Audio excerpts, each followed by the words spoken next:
महाप्रभु श्री चैतन्य भागवत में हम पढ़ेंगे कि सैकड़ों बार जो है वो ध्रुव और प्रहलाद जी का चरित्र श्रवण किया करते थे। तो ये जो प्रहलाद जी का चरित्र है ये नारद जी महाराज युधिष्ठिर को श्रवण करवाते हैं भागवत पुराण में। कहा तो सुखदेव गोस्वामी ने ही महाराज परीक्षित को है, लेकिन नारद और युधिष्ठिर का जो संवाद हुआ था उसमें ये पहला चरित्र आता है। एकता ब्रह्मण पुत्र विष्णुर्लोक्यतरिच्छया सनंदन आदयो जगमु चरंतो भुवनत्रयम्। एक बार की बात है, ब्रह्मा जी के जो सबसे पहले 4 पुत्र हुए, सनक, सनातन, सनंदन और सनत कुमार, ये ब्रह्मा जी के सबसे बड़े पुत्र है, सबसे पहले पुत्र है, पूर्वजों के भी पूर्वज है। ये भगवान का दर्शन करने के लिए वैकुंठ चले गए। वैकुंठ के ये दरवाजे पर आए, उस समय पंचषट हायन अर्ब आबा पूर्वेशाम अभी पूर्वजा। ये है तो सबसे प्राचीन, सबसे पहले पुत्र है ब्रह्मा जी के, लेकिन दिखने में ये 5 या 6 साल के बच्चों जैसे लगते हैं। और ये शरीर पर चारों ये 4 कुमार के नाम से जाने जाते हैं। ये शरीर पर कोई वस्त्र भी धारण नहीं करते। तो वैकुंठ लोक का जो दरवाजा है उसके ऊपर जय और विजय पहरेदारी करते हैं। जब उन्होंने देखा कि ये 4 नग्न बालक छोटे छोटे ये वैकुंठ में प्रवेश करना चाहते हैं, तो उन्होंने अपने डंडों के द्वारा और वाणी के द्वारा उनको रोक दिया और कहा कि आप प्रवेश नहीं कर सकते। यह सुनकर इन 4 कुमारों को क्रोध आ गया और इन्होंने जय और विजय को शाप देते हुए कहा कि भगवान हरि का ये वैकुंठ धाम तो तमोगुण और रजोगुण से रहित है और तुम्हारे अंदर हमारे प्रति द्वेष आ गया, हमको तुम रोक रहे हो। तुम यहां सेवा करना तो दूर रहने के भी योग्य नहीं हो, इसलिए जाओ आसुरी योनि में प्रवेश करो, जिसमें रजो गुण तमोगुण प्रधान होता है। ऐसी आसुरी पापमय शरीर में तुम जाओ, असुर बन जाओ, वैकुंठ से गिरकर तुम भौतिक संसार में चले जाओ, वहां असुर बन जाओ। जैसे ही शाप दिया, जय और विजय वैकुंठ से गिरकर इस भौतिक जगत में आने लगे, तो 4 कुमारों को दया आ गई और उन्होंने कहा कि 3 जन्म बाद पुनः इसी द्वारपाल के पद पर तुम लौट आना, 3 जन्म के लिए तुम असुर बन जाओ। तो पहला जन्म हुआ उनका जय और विजय का हिरण्याक्ष और हिरण्यकशिपु के रूप में। दूसरा जन्म हुआ रावण और कुंभकर्ण के रूप में। तीसरा जन्म हुआ शिशुपाल और दंतवक्र के रूप में। तो ये दोनों असुर जो है सबसे पहले कश्यप मुनि और उनकी पत्नी दीति के पुत्र बने। कश्यप मुनि की कई पत्नियां थी, अदिति भी उनकी पत्नी थी। अदिति के पुत्र आदित्य कहलाते। इंद्र, भगवान वामन देव सभी अदिति के पुत्र बने। ये सब 12 आदित्य कहलाते हैं, 12 पुत्र। दीति के 2 पुत्र हुए, बड़ा पुत्र हिरण्यकशिपु और छोटा पुत्र हिरण्याक्ष। ये दोनों ही असुरी प्रवृत्ति के थे और हिरण्याक्ष जो था ये युद्ध का बड़ा शौकीन था। ये हमेशा किसी योद्धा को ढूंढता रहता था जिसके साथ ये युद्ध कर सके। तो ऐसे पता लगाते लगाते एक बार इसका युद्ध जो है भगवान वराह देव से हुआ और भगवान ब्रह्मदेव के साथ बहुत भयंकर युद्ध हुआ। और फिर भगवान ब्रह्मदेव ने और उसने निर्णय लिया कि मैं अपने भाई के खून का बदला लूंगा, विष्णु को मारूंगा। पाना मुझे अमर बनना चाहता था,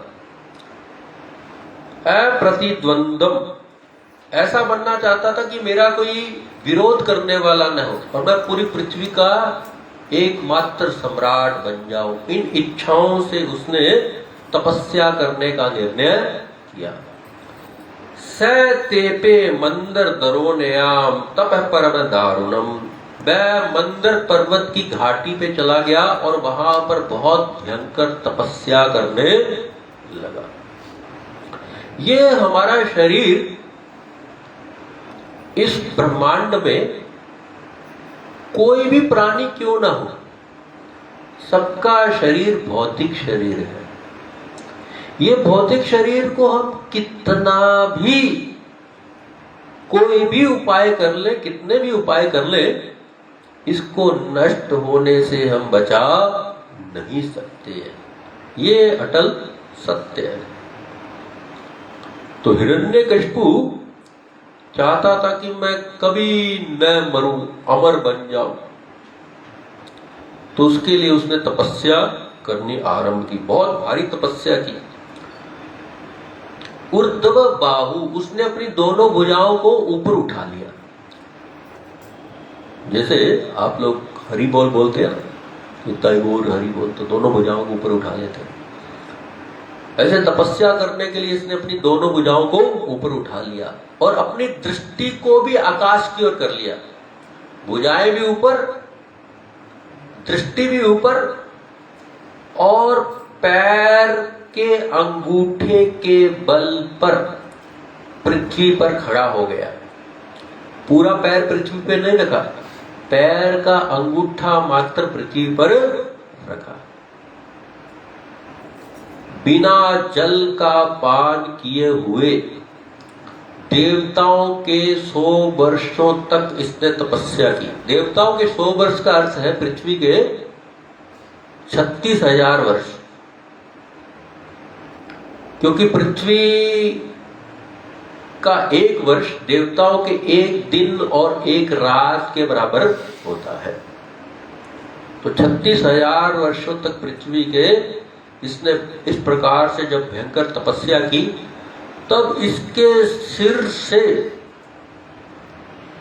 आग निकली और आग के साथ धुआं निकला, और वो आग जो है वो समस्त लोकों में फैलने लगी। जब संसार का प्रलय होता है तब भी इसी प्रकार की आग लगती है, जिसमें सारे लोग जलने लगते हैं। तो प्रलय का समय नहीं हुआ, लेकिन प्रलय होने लगा तो सभी देवता डर गए, घबरा गए। जैसे द्रौपदी ने जब तपस्या आरंभ की, तो द्रौपदी की जो तपस्या थी वो तो भक्ति वाली तपस्या थी, उसमें देवताओं की सांस रुकी। लेकिन इसके अंदर क्या था, देवताओं के लोग जलने लगे और सभी जो है ब्रह्मा जी की शरण में आए और ब्रह्मा जी से निवेदन किया कि ये हिरण्यकशिपु बहुत भारी तपस्या कर रहा है। इसकी तपस्या का उद्देश्य क्या है? ये आपके पद को, ब्रह्मा पद को प्राप्त करना चाहता है। यह सृष्टि के सारे नियमों को उल्टना चाहता है।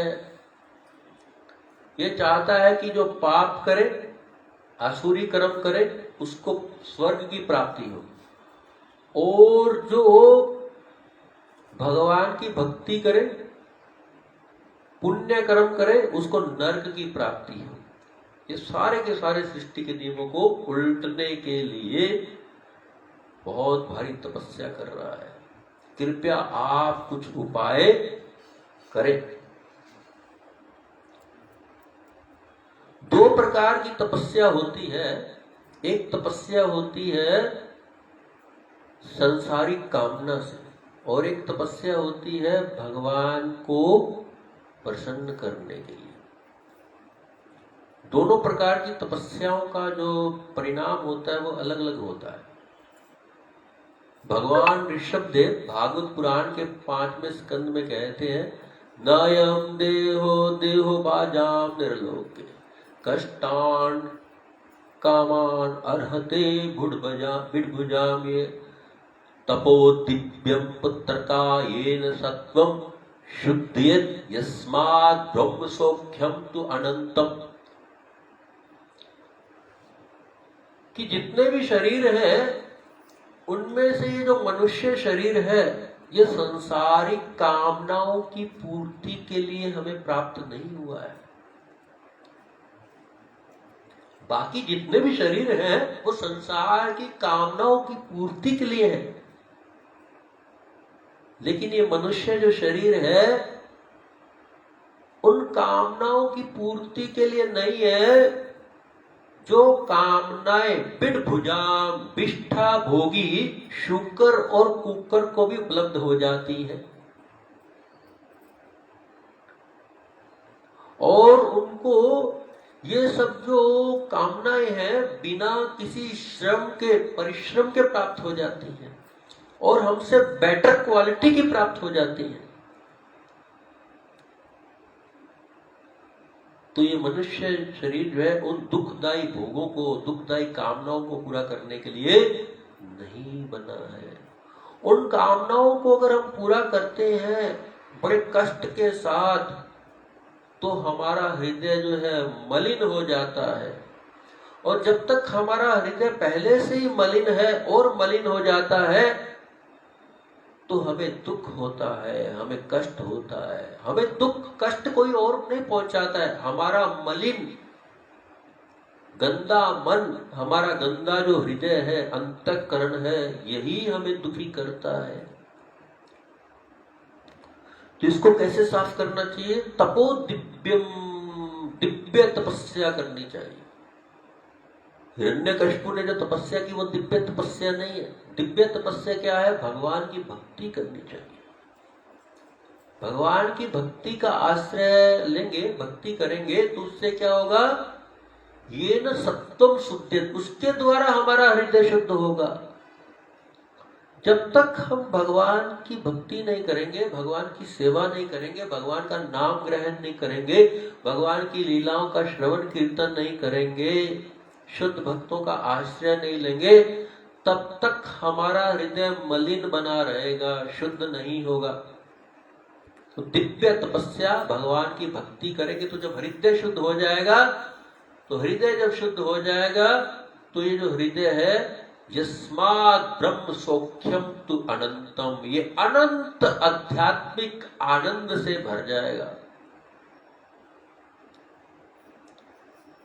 ये जो संसार के जो भोग विलास है ये हमको सीमित आनंद दे सकते हैं, लेकिन वो सीमित आनंद है वो क्षणभंगुर होता है और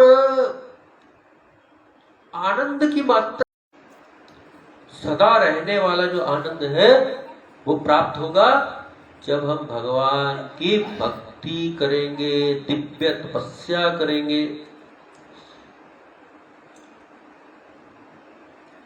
तो संसार के लोग हिरण्यकशिपु के आश्रम में आए। जब आश्रम में आए तो पहले हिरण्यकशिपु दिखाई नहीं दिया, क्योंकि हिरण्यकशिपु के शरीर को दीमक की मिट्टी, बांस, घास ढक चुकी थी। चींटियां उसके पूरे शरीर को खा चुकी थी। ब्रह्मा जी ने ध्यान से देखा एक हड्डियों का ढांचा जिसमें प्राण बह रहे हैं, कहा कि यही हिरण्यकशिपु है।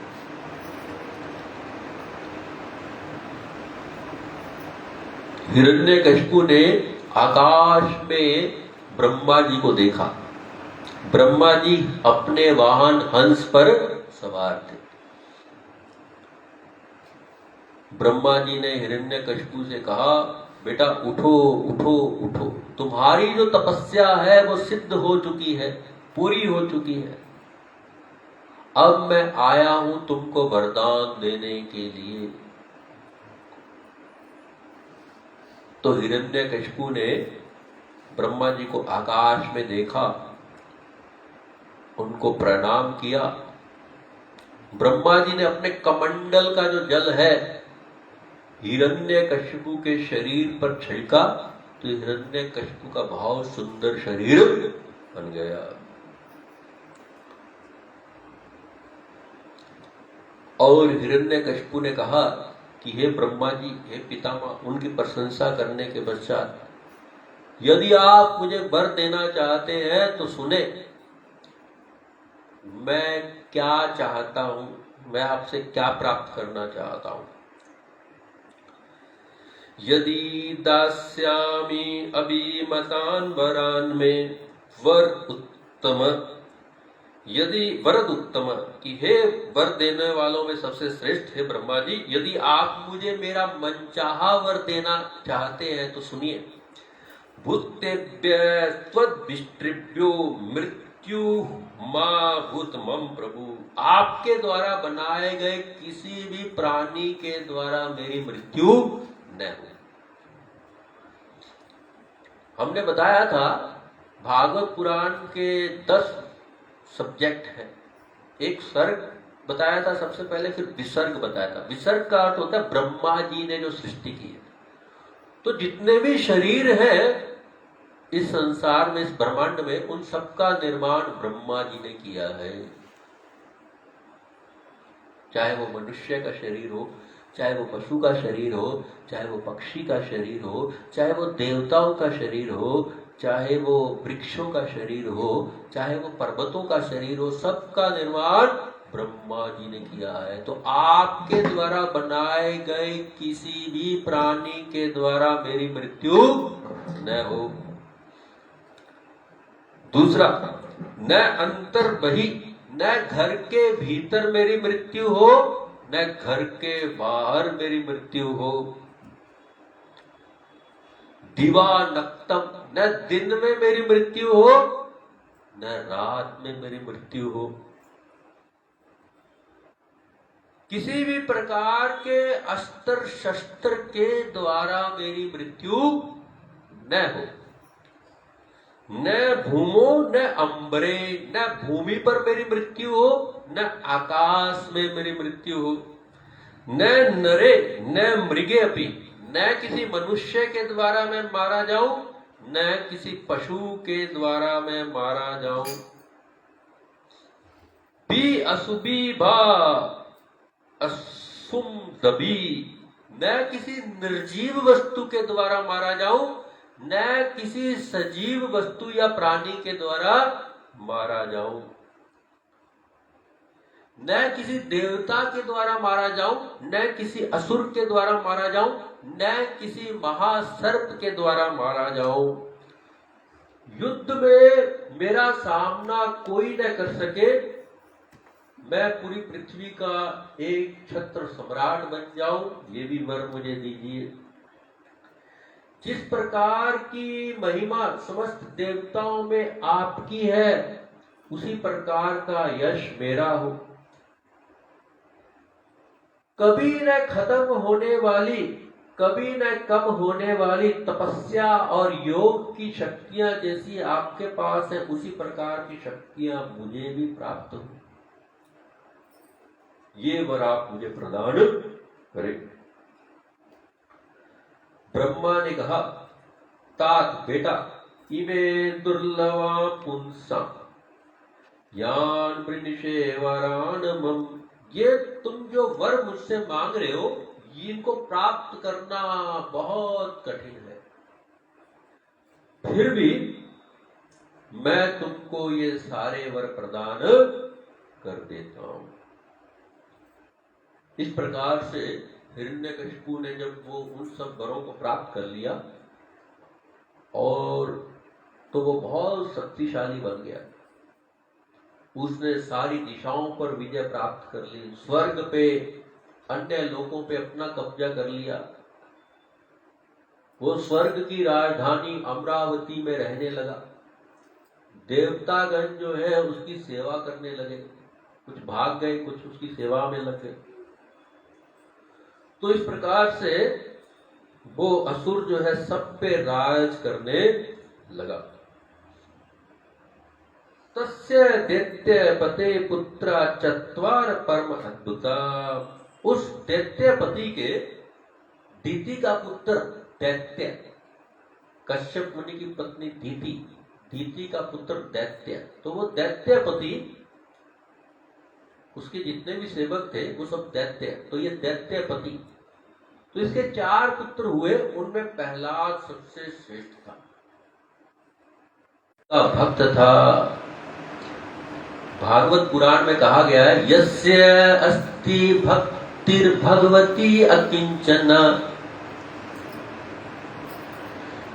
सर्वे गुणे तत्र समास्ते सुरा हराव भक्तस्य कुतो महद्गुण मनोरथेन असतो धावतो वही।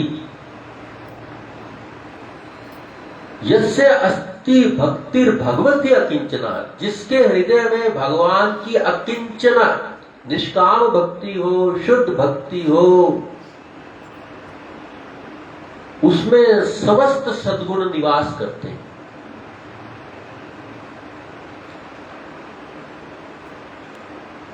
सारे जो सद्गुण है उसमें शुद्ध अवस्था में निवास करते हैं। और जो भगवान का भक्त नहीं है, मनोरथे असति धावतो वही, वो तो भांति भांति के संकल्प लेकर मन रूपी रथ पर सवार होकर जो संसार की तुच्छ वस्तुओं के पीछे, असत्य वस्तुओं के पीछे, अनित्य वस्तुओं के पीछे भागता रहता है, उसके अंदर तो एक भी सद्गुण की कोई संभावना ही नहीं है। उसमें मानो कोई सद्गुण भी हो, जो भगवान का भक्त नहीं है, तो वो जो सद्गुण होता है वो भी किसी ना किसी दोष के साथ युक्त होता है। जैसे मानो भगवान का भक्त है, उसके अंदर ज्ञान का गुण है, तो ज्ञान होगा तो उसमें दोष आएगा, उसमें अहंकार आ जाएगा। कोई भी गुण होगा वो शुद्ध रूप से उसके अंदर निवास नहीं करता है। लेकिन भगवान का जो शुद्ध भक्त है उसमें सारे सद्गुण शुद्ध अवस्था में निवास करते हैं, कोई भी दोष युक्त गुण उसके अंदर निवास नहीं करता है। तो प्रहलाद के गुण गिनाए गए हैं। ब्रह्मण्य, वो वैष्णवों के, ब्राह्मणों के भक्त थे, शील संपन्न, सदाचारी थे, सत्य संदो, हमेशा सत्य बोलते थे, जितेंद्रिय, उन्होंने अपनी इंद्रियों को जीत रखा था, केवल 5 साल के बालक थे। आत्मभक्त सर्वभूतानाम, वो सबके साथ वैसा व्यवहार करते थे जैसा कोई अपने साथ चाहता है।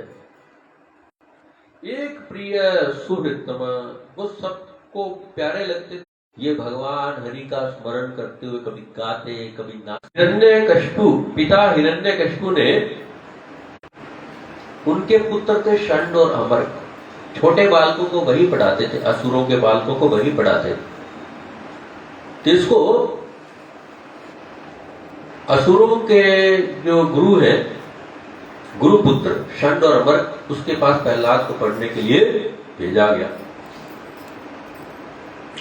वहां प्रहलाद को ये षंड और अमर जो शिक्षा पढ़ाते उसको ये सुनते और पूछने पर सुना भी देते, लेकिन हृदय से जो उनकी जो शिक्षा थी उसको अच्छा नहीं मानते, क्योंकि उनकी जो शिक्षा थी वो यह सिखाती थी कि ये अपना है, ये पराया है। उसमें भगवान के विषय में तो कोई ज्ञान दिया नहीं जाता था। भगवान तो यही पढ़ाया जाता था सिलेबस में कि हिरण्यकशिपु ही भगवान है, वही जगदीश्वर है, सारा संसार उसकी शक्ति है, यही पढ़ाया जाता होगा। वहां भगवान हरि के बारे में थोड़ी पढ़ाया जाता होगा। तो वो अपना पराया की जो शिक्षा है उसको अच्छा नहीं मानते थे। अपना क्या है, पराया क्या है, सब क्या है, किसका है, भगवान का है। ईशावास्यम इदम सर्वम यत्किंच जगत्, हमको जो कुछ प्राप्त हुआ है वो भी हमारा नहीं है। हमारे पास जो धन है, संपत्ति है, हमारा शरीर है, हमारे परिवार के लोग हैं, ये भी हमारा नहीं है, ये भी उन्हीं का है। और दूसरों के पास जो कुछ है वो भी उन्हीं ईश्वर का है, श्री हरि का है। हमें हमारे कर्मों के अनुसार, हमारी इच्छाओं के अनुसार उन्होंने अपने संपत्ति हमको दी हुई है। तो जब हम उसका भोग करें तो ये समझकर भोग करें कि ये मेरा नहीं है, ये भगवान का है। तो इस तरीके से भोग करें, जो कुछ हमको प्राप्त है पहले तो उसमें संतुष्ट रहे। और संतुष्ट रहते हुए जो कुछ प्राप्त है उसको भगवान की सेवा में लगाएं। जिसका है उसकी सेवा में लगा दें। हमारा तो है नहीं, उनका है, उनकी सेवा में लगा दें। अपने भोग विलास के लिए जो कुछ हमारे पास हमको दिया गया है भगवान का, भगवान की संपत्ति जो हमारे पास है, उसमें अपने भोग विलास के लिए आसक्ति न रखें। आसक्ति तो केवल अगर रखनी है तो उनकी सेवा के लिए उसमें आसक्ति रखें, और किसी के साथ छीना झपटी ना करें। छल कपट के द्वारा धन न कमाएं।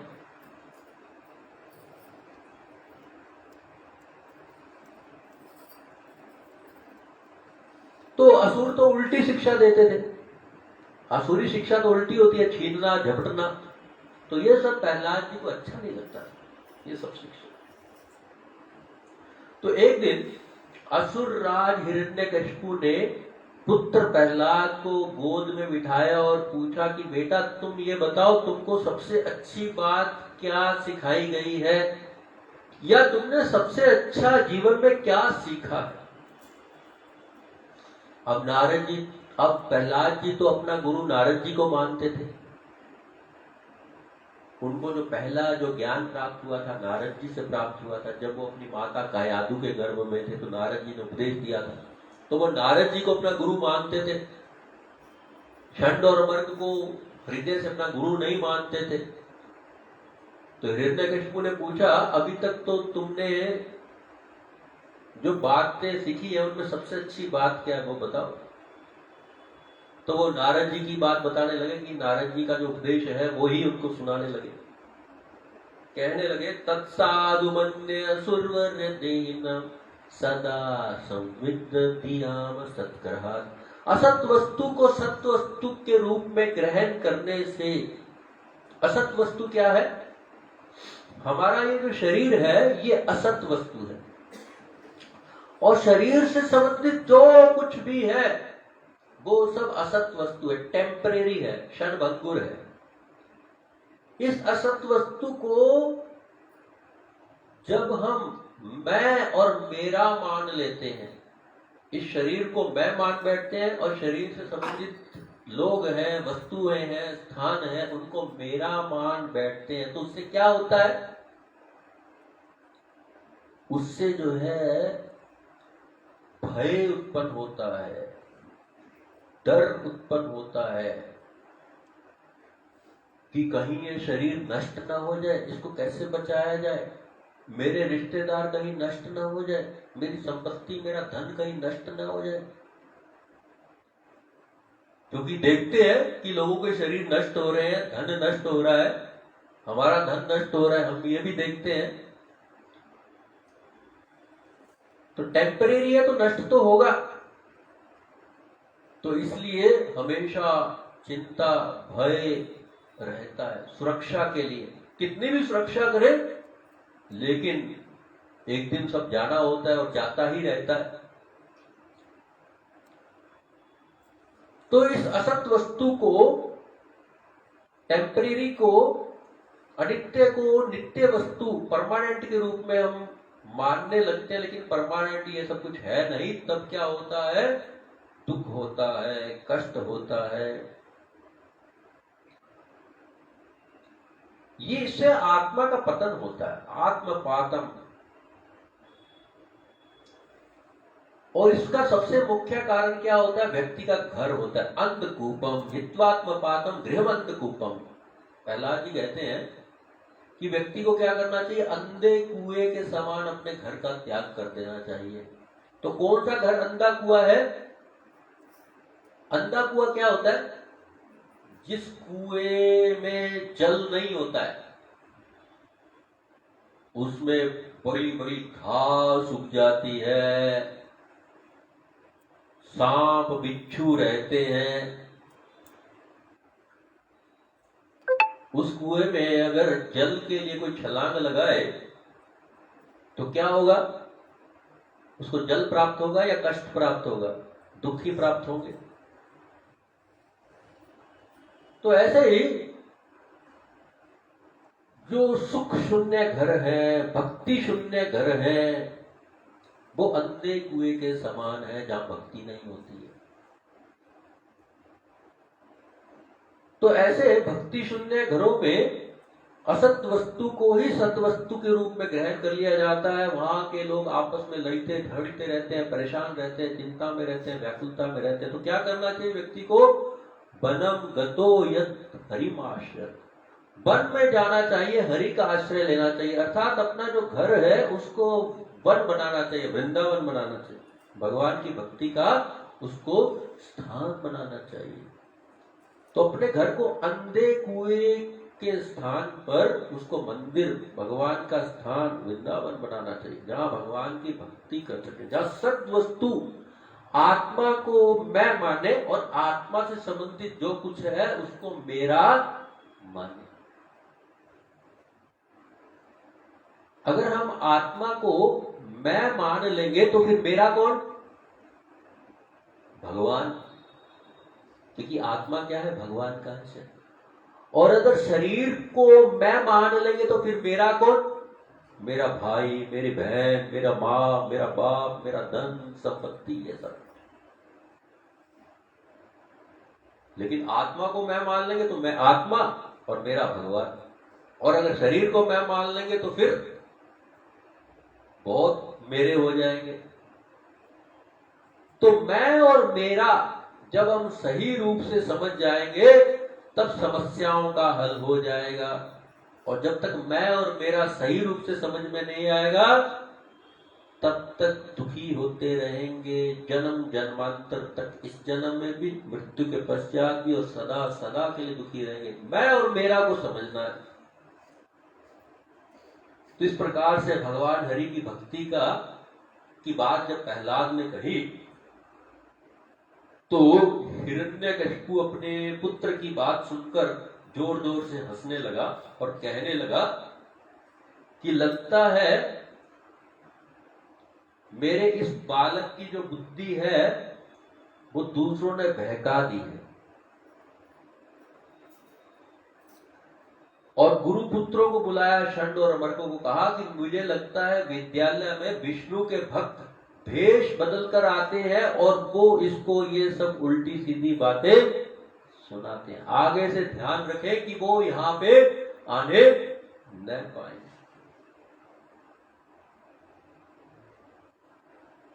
तो षंड और अमरक ने प्रहलाद को बुलाकर पूछा कि तुम्हारी बुद्धि को शत्रु ने फेर दिया है या ये अपने आप ही ऐसी है? तो प्रहलाद ने षंड और अमरक से कहा कि मेरी स्वाभाविक रूप से मेरी जो मति है वो इसी प्रकार से, जिस प्रकार से लोहा चुंबक के प्रति आकर्षित हो जाता है उसी प्रकार से मैं भी भगवान हरि के प्रति आकर्षित हो जाता हूं। मेरी मति जो है सदा भगवान हरि में लगी रहती है। तो षंड और अमरक ने फिर प्रहलाद को डांटते हुए कहा कि ये जो दैत्य वंश है ये चंदन वन के समान है। अर्थात जो दैत्य है वो चंदन के वृक्षों के समान है। और प्रहलाद तुम जो है इस चंदन वन में, दैत्य वंश में किसके समान हो? कांटेदार बबूल के पेड़ के समान। भगवान हरि जिस कुल्हाड़ी से इस चंदन वन के चंदन वृक्षों को काटता रहता है, तुम उसी कुल्हाड़ी का हत्था बन रहे हो, तुम उस विष्णु का सहयोग कर रहे हो। सावधान हो जाओ, आगे से ये नहीं चलेगा। इस प्रकार से डांट फटकार कर प्रहलाद को फिर से आसुरी शिक्षा देने लगे। कुछ दिनों बाद हिरण्यकशिपु ने प्रहलाद को बड़ी प्रेम से गोद में लिया और फिर वही प्रश्न किया, प्रहलाद स्वधिथम किंच। ये बताओ कि प्रहलाद जो तुमने अभी तक अध्ययन किया है उसमें तुमको सबसे अच्छी बात कौन सी लगी है, वही पूछा। तो प्रहलाद जी ने फिर नारद जी की भक्ति वाली बात जो है हिरण्यकशिपु से कहा, श्रवणम कीर्तनम विष्णु स्मरणम पाद सेवनम अर्चनम वंदनम दास्यम सख्यम आत्मनिवेदनम। कि पिताजी आपने कहा कि सबसे बड़ा ज्ञान कौन सा है, तो मैं ये कहूंगा कि जो व्यक्ति भगवान विष्णु का श्रवण करता है, उनका कीर्तन करता है, उनका स्मरण करता है, उनके चरणों की सेवा करता है, उनकी पूजा करता है, उनकी वंदना करता है, उनको अपना स्वामी मान लेता है, उनको अपना मित्र मान लेता है, सब कुछ उनको जो समर्पित कर देता है, वह सबसे बड़ा ज्ञानी है। सबसे बड़ा ज्ञान क्या है? भगवान की भक्ति करना। इन 9 में से किसी भी विधि के द्वारा उन भगवान श्री हरि की भक्ति करना, ये सबसे बड़ा ज्ञान है। सबसे बड़ी बात जो है मुझे तो यही लगती है। हिरण्यकशिपु ने गुरु पुत्रों को फिर बुलाया और कहा कि तुमने इसको क्या सिखा दिया? तो गुरु पुत्रों ने कहा कि इसकी स्वाभाविक रूप से इसकी बुद्धि ही ऐसी है, ये हमेशा विष्णु की बात करता रहता है। तो हिरण्यकशिपु ने प्रहलाद से पूछा, तुमको ये तो दूषित बुद्धि है, दूषित मति तुमको ये कहां से प्राप्त हुई है? तुम हमेशा विष्णु की बात करते रहते हो, तुम्हारी ये दूषित मति जो तुम्हारी कैसे हो गई? तो प्रहलाद ने उत्तर दिया, ये मति जो है मुझे भगवान के भक्तों की कृपा से प्राप्त हुई है। और फिर उन्होंने एक श्लोक कहा, मतिर्न कृष्ण प्रत्यस्वतो वा मिथो अभिपत्य गृह व्रताना अदांत गोविर्विष्टाम तमिश्रम पुनः पुनः चर्वित चर्वनानम। कि जिन्होंने गृह व्रत लिया हुआ है, गृह के प्रति, घर के प्रति जो लोग बहुत आसक्त हैं, ऐसे लोगों की अदांत गोबीर, उन लोगों की जो इंद्रियां हैं उनके बस में नहीं रहती है, और इंद्रियों को बस में न कर पाने के कारण पुनः पुनः चर्वित चर्वना नाम, अनंत जन्मों से चबाए हुए को ही वो चबा रहे हैं। अनंत जन्मों से जिस चीज को वो चबाते रहे हैं उसी को बार बार चबा रहे हैं। उसमें से कोई नवीन रस स्वाद उत्पन्न नहीं हो रहा है, केवल कष्ट ही कष्ट उनको मिल रहा है। इस जन्म में ही कष्ट मिलेगा नहीं, मरने के पश्चात भी कष्ट मिलेगा। विष्टाम तामिश्रम, इस जन्म में तो कष्ट मिलेगा ही, मरने के पश्चात घोर कष्ट मिलेगा। जब मृत्यु को प्राप्त करेंगे तो उनको नीच शरीर दिया जाएगा, नरक आदि लोगों की उनको प्राप्ति होगी। तो ऐसे लोग जो हैं वो जो सब समय ग्रह आदि में आसक्त रहते हैं, वे भगवान में उनकी मति क्यों नहीं लगती है? तो प्रहलाद जी कहते हैं, मतिर्न कृष्ण प्रत्यस्वतो वा, भगवान में जो मति है वो अपने समझाने से या दूसरे के समझाने से या दोनों तरीकों से नहीं दोनों तरीकों से ही नहीं लग सकती।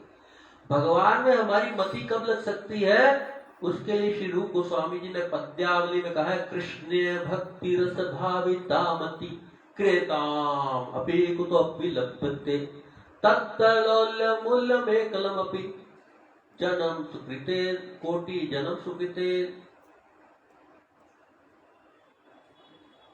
कि भगवान श्री हरि में हमारी मति तब लग सकती है जब हमको वैसी मति को प्राप्त करने की तीव्र लालसा हमारे हृदय में।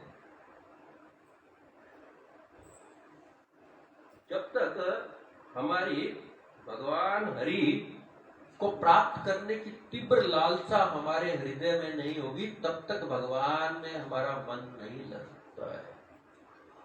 और भगवान हरि को प्राप्त करने की तीव्र लालसा कब प्राप्त होगी हमारे हृदय में, जब भक्तों की कृपा हमारे ऊपर होगी। श्री चैतन्य महाप्रभु कहते थे, जब किसी को आशीर्वाद देते थे, कृष्ण मति रहु तुम्हारा मन तुम्हारी मति कृष्ण में लग जाए।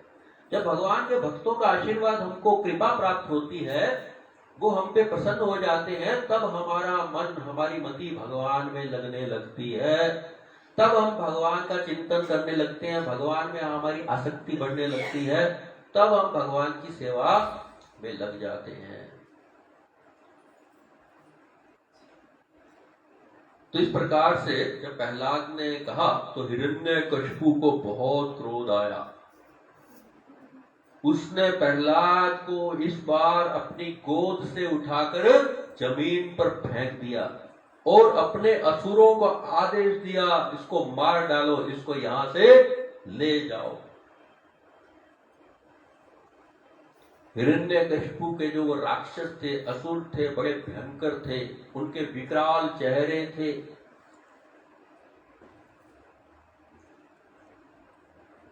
उनकी दृष्टि बड़ी भयंकर थी, तांबे के रंग के जैसी उनकी दाढ़ी और सिर के बाल थे। उन अपने हाथों में शूल त्रिशूल लिए हुए थे। वे भयंकर गर्जना करते हुए छिंदी भिंदी, इसको काट डालो, इसको मार डालो, यह कहकर प्रहलाद को सब त्रिशूलों के द्वारा मारने लगे। लेकिन प्रहलाद क्या कर रहे थे, भगवान का ध्यान कर रहे थे। और भगवान क्या कर रहे थे, वो प्रहलाद का ध्यान रख रहे थे।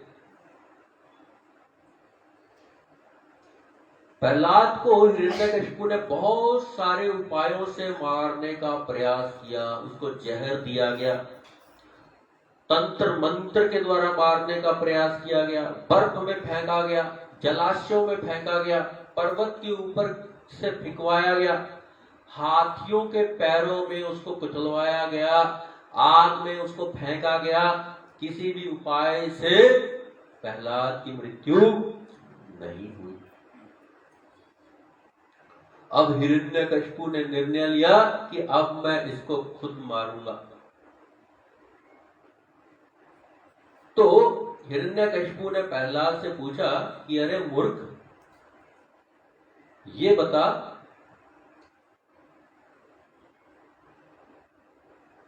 मैं जब क्रोधित हो जाता हूं, थोड़ा सा भी क्रोध मुझे आ जाए, तो इस ब्रह्मांड के अंदर जितने भी बड़े बड़े देवता हैं वो कांप उठते हैं।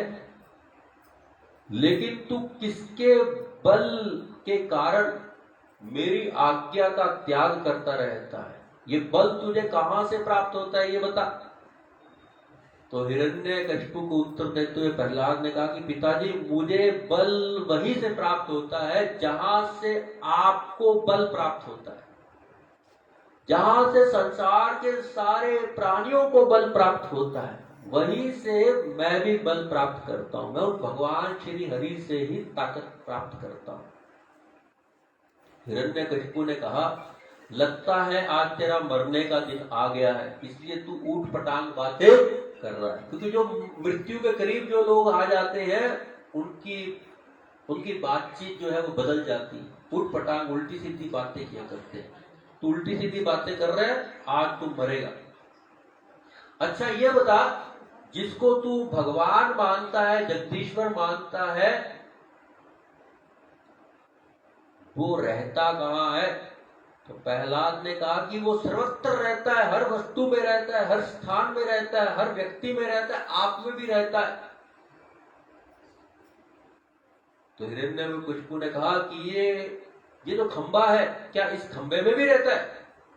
हाँ पिताजी, इस खंबे में भी रहता है और मैं देख रहा हूं।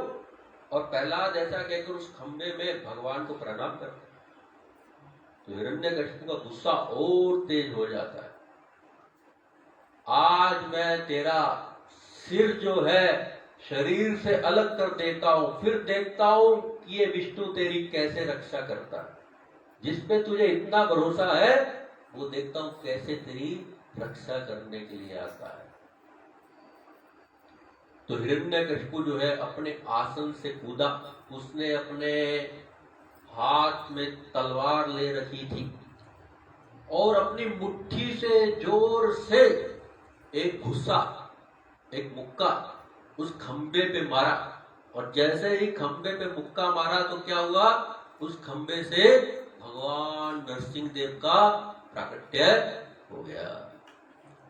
इतनी तेज ध्वनि उस खंबे से आई, ऐसे लगने लगा मानो ये जो ब्रह्मांड है जिसमें हम रहते हैं, इसकी 7 परतें हैं, पृथ्वी, जल, अग्नि, वायु, आकाश, महत्त्व और मन, ये 7 परतें जो है मानो टूट गई हो। ये ब्रह्मांड पैक है 7 परतों के द्वारा, तो मानो परतें ही चटक गई हो, इतने ऐसा लगा। और देवताओं के लोगों तब जब वो आवाज गई, उस खंबे से जो आवाज आई, तो ऐसा लगने लगा देवताओं को कि आज उनके लोक का प्रलय हो जाएगा, आज उनका पूरा लोक नष्ट हो जाएगा।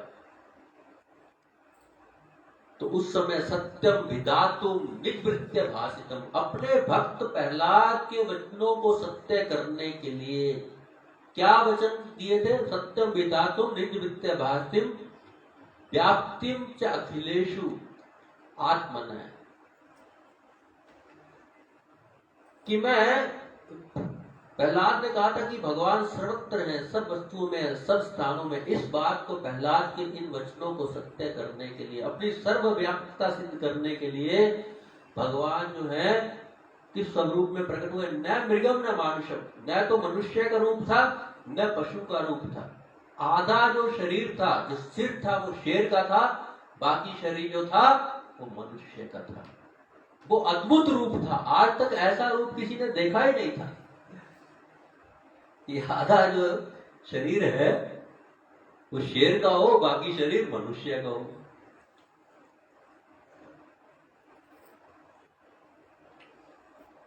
और उस समय हिरण्यकशिपु और भगवान नरसिंह देव में बहुत भारी युद्ध हुआ।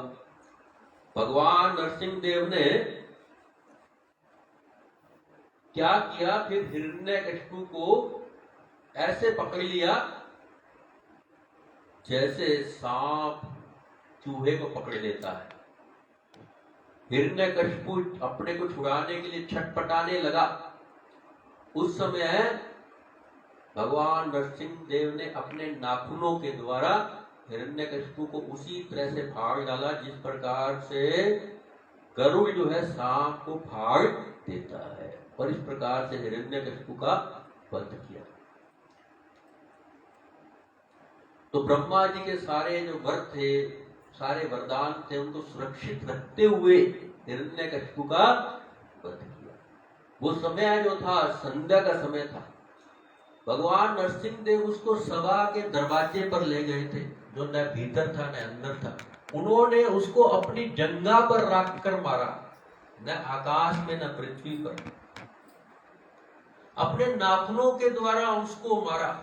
तो नाखून जो होते हैं सजीव भी माने जाते हैं, सजीव भी नहीं माने जाते और निर्जीव भी माने नहीं जाते। न मनुष्य रूप धारण किया, न पशु का रूप धारण किया। और ये जो रूप है ये ब्रह्मा जी का बनाया हुआ नहीं था, किसी अस्त्र शस्त्र के द्वारा नहीं मारा। तो ब्रह्मा जी की जितनी भी कंडीशन थी, जितनी भी शर्तें थी, उनको पूरा करते हुए हिरण्यकशिपु का वध किया। तो दुनिया में लोग बहुत चालाक बनते हैं, कभी कभी भगवान के साथ भी चालाकी करने का प्रयास करते हैं, लेकिन भगवान बहुत बुद्धिमान है।